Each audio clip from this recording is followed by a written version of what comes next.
Bonjour chers élèves de 4e et bienvenue sur la première séance de la classe virtuelle de Madame Masse. Je vous rappelle pour commencer la règle numéro 1, on n'ouvre son micro et sa webcam que si on a la parole. Le programme de cette première séance est d'abord de prendre de vos nouvelles, puis de répondre à vos questions, ensuite de corriger avec vous l'intro et le début du TD numéro 1 et enfin de préparer la suite en concluant.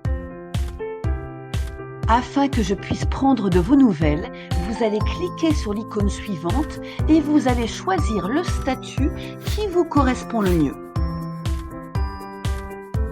Pour que je puisse maintenant répondre à vos questions, commencez par demander la parole en cliquant sur la petite icône. Et puis une fois que vous l'avez, vous allumez votre micro et votre webcam ou si vous préférez être plus discret, écrivez dans le chat.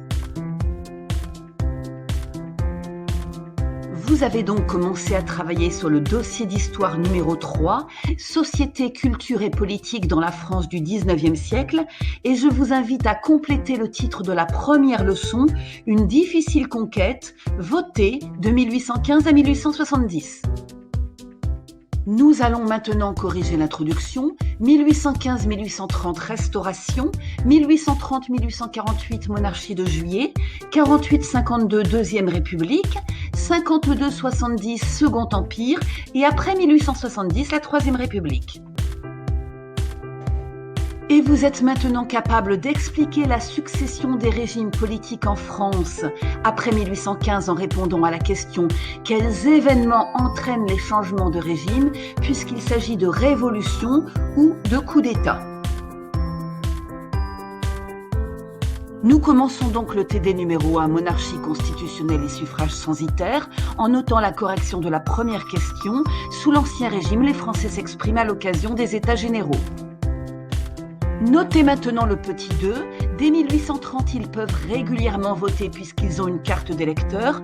Et petit 3. Seuls les citoyens atteignant un niveau d'impôt, le cens, ont le droit de vote.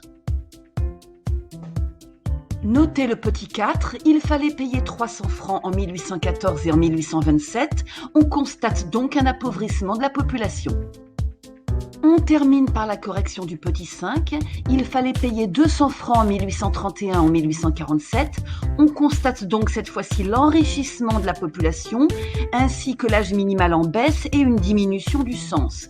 Petit 6, le point de rupture est la révolution de 1830. Mais la leçon n'est pas terminée, je vous retrouve très bientôt avec une nouvelle vidéo pour une prochaine classe virtuelle. N'hésitez pas à poser des questions d'ici là.